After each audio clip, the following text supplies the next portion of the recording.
जब वायरल पूरी तरीके से हुआ और जब प्रतिक्रिया लोगों का आना शुरू हुई, तो ये कुल मिला के ये कह सकते हैं शिवांगी कि इस पूरे मामले को एक राजनीतिकरण के साथ साथ अब आने वाले हमारे साथ बीजेपी से नेता विजेंद्र सिंह सोलंकी जी जुड़ चुके हैं। विजेंद्र जी, आपका बहुत स्वागत है स्वराज एक्सप्रेस में। हमारे साथ कांग्रेस से नेता राकेश सिंह जी जुड़ चुके हैं। राकेश जी, आपका भी बहुत स्वागत है स्वराज एक्सप्रेस में। तो सबसे पहले रुक करूंगी मैं विजेंद्र जी का। विजेंद्र जी, स्कूल में नमाज पढ़ने का मामला सामने आया है। पर्यटन मंत्री उषा ठाकुर जी इसका विरोध कर रही हैं, वहीं कांग्रेस पार्टी इसके समर्थन में है। किस नजरिए से देखते हैं विजेंद्र जी? देखिए मैम, हम तो इस पर इतना ही कहना चाहेंगे कि देश का बहुतायत बड़ी संख्या मुस्लिम्स की ऐसी है जो इन सब बातों को पसंद नहीं करती। ये कुछ चंद हर प्रदेश में, चाहे मध्य प्रदेश हो या देश का कोई अन्य प्रदेश हो, मक्कार, चालाक, मतलब और एहसान फरामोश टाइप के लोग हैं जो विदेशों से चंदा भी लेते हैं, पैसा आता है मोटा, उसका ये दुरुपयोग करके भड़काने का काम करते हैं। ना इस देश में हिंदू गलत है, ना मुसलमान गलत है। केवल ये चंद मक्कारों की साजिशें होती हैं जिनमें सीधा साधा मुसलमान फंस जाता है। भाई खुले में अथवा किसी विद्यालय परिसर में, शिक्षण संस्थान में कोई भजन कीर्तन नवाज या कोई चर्च की एक्टिविटी या कोई और किसी धर्म की एक्टिविटी, इसे महामूर्ख व्यक्ति भी बताएगा दुनिया का, देश का नहीं, कि ये गलत है। लेकिन कांग्रेस तो उतारू है इस बात पे कि उन्हें कुछ ना कुछ करना, चूंकि कुछ करने के लिए उनके पास है नहीं, इसलिए इस तरह की अनर्गल बातों में, अनर्गल एक्टिविटी में हिस्सा लेना, वक्तव्य देना, भड़काऊ स्थिति पैदा करना, समाज में बंटवारे जैसी स्थिति पैदा कर देना, इनका इसके सिवा कुछ काम नहीं। इन्होंने बड़ा लूटा है देश को। अभी एक सीन मैंने देखा था छत्तीसगढ़ का कि बड़ी बड़ी मोटी 50-50 ग्राम से अधिक की सोने की चैन मुख्यमंत्री तमाम कांग्रेसी नेताओं को, कार्यकर्ताओं को पहना रहे। देखिए इससे क्या संदेश जाता है?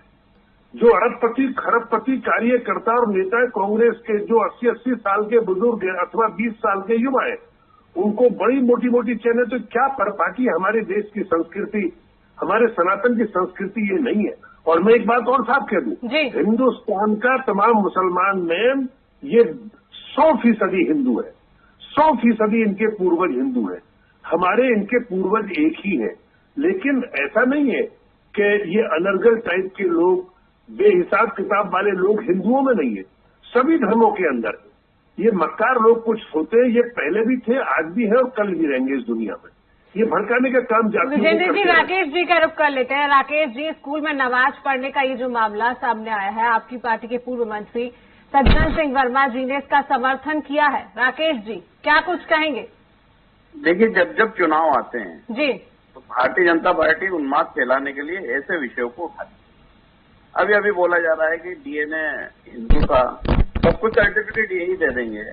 अब कौन खराब है और कौन अच्छा है, ये तो पूरा देश जानता है, पूरा इतिहास में दर्ज है।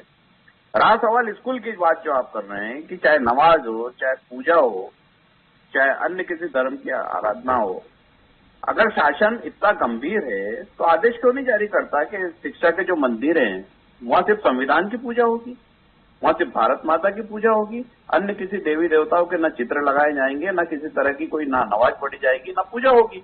जब आप ये नहीं करते हैं और चुनावी फायदे के लिए इनके जो संस्कृति मंत्री है तरह तरह की बातें बोलती हैं, सरकार में तो आप बैठे हो 18 साल से, कभी ऐसा कोई आदेश आपने जारी करा? कोई आदेश की कॉपी आपके पास है? क्यों नहीं है? इसलिए नहीं करेंगे क्योंकि अगर ये कर देंगे तो मुद्दा ही खत्म हो जाएगा। मुद्दा खत्म हो जाएगा तो चुनाव में लाभ कैसे मिलेगा हिंदू मुस्लिम का? तो सोची समझी रणनीति के तहत ये सारे मामले उठाए जाते हैं और शिक्षा के मंदिर को निशाना बनाया जाता है। अगर किसी को खुले में नमाज पढ़ने की अनुमति नहीं है, आदेश जारी कीजिए। किसी को खुले में आरती करने की अनुमति नहीं है, आदेश जारी कीजिए। किसी को सड़क पे पूरा प्रोग्राम करने की धार्मिक आयोजन की नहीं है, आदेश जारी कीजिए। क्यों नहीं करते हैं? और फिर आरोप लगाते हैं, फिर खुद की सरकार है, खुद ही बोलते हैं कि ऐसा हो रहा है और ऐसा नहीं। चलिए विजेंद्र जी से इस बात का जवाब ले लेते हैं। राकेश जी, विजेंद्र जी से इस बात का जवाब ले लेते हैं। विजेंद्र जी, राकेश जी का कहना है कि चुनावी साल है और चुनावी साल को देखते हुए सोची समझी साजिश है। देखिए मैम, इन्होंने अपने वक्तव्य की, अपने बयान को इस बात से कहकर शुरू किया है कि ये सब बातों को देश समझता है, देश जानता है, जनता जानती है। अरे भाई जनता जानती है, लेकिन आप नहीं समझ पा रहे। जनता जानती है तभी तो 300 350 सीटें लोकसभा की बार बार बीजेपी को और एनडीए को दे रहे हैं। अगर जनता नहीं जानती होती तो 70 साल तक हाथ जनता में नहीं रहते जान रही है, आप। उसका मात्र परिणाम आप हुए, देख रहे हैं, देश बर्बाद कर दिया आपने प्रधानमंत्री ने। लेकिन आप लोगों की समझ में नहीं आ राकेश जी, रही है। विजेंद्र जी की बात हो जाने दीजिए पूरी। राकेश जी, इनको मैंने पीछे भी कहा था, इन कांग्रेसियों को बोलना जोर से बोलना और ज्यादा बोलना। ये 3 काम राकेश जी, विजेंद्र जी की बात हो जाने दीजिए। एक एक करके अपनी बात रखिए। मेरे जीवन का अनुभव है कि ये बेवजह बोलने में भी दखल देंगे। राकेश जी, एक एक करके अपनी बात रखिए। राकेश जी, विजेंद्र जी की बात हो जाने दीजिए। नहीं सुनेंगे आपकी भी ये। आप बिल्कुल ऐसे नहीं लोगों सुनेंगे को आप बिला वजह गलत सुनने के लिए थोड़ी बैठे हैं। गलत सुनना है तो आप अपने तौर पर भी सुनाइए।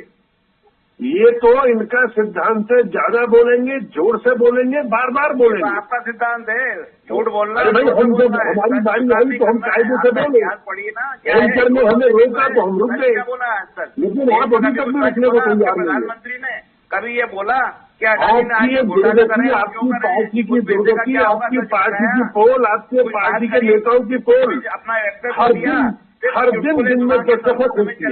नए नए प्रकरण आते हैं, नई नई घटनाएं आती हैं, नए पुराने। जब से देश आजाद हुआ आप लोग देश को लूटने के राकेश काम जी, कर रहे हैं। विजेंद्र जी को बोलने दीजिए। राकेश जी को निवेदन करिए, एक एक करके अपनी बात इनके अंदर है ही नहीं।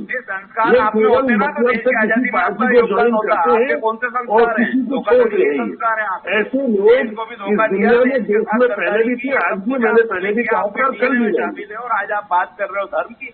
धर्म का बात करने का तो अधिकार ही नहीं है आपको। अरे भाई, इन्हें ही बोलने दीजिए आप, मैं शांत हो जाता हूँ, क्योंकि ये अपनी आदत से बात नहीं, क्योंकि आप गलत बोलते हैं। आदत से बात नहीं होंगे, मैं बुलवाइए, उनसे बुलवाइए। अधिकार होना ही नहीं चाहिए। बोलिए तो सच बोलिए पढ़ के।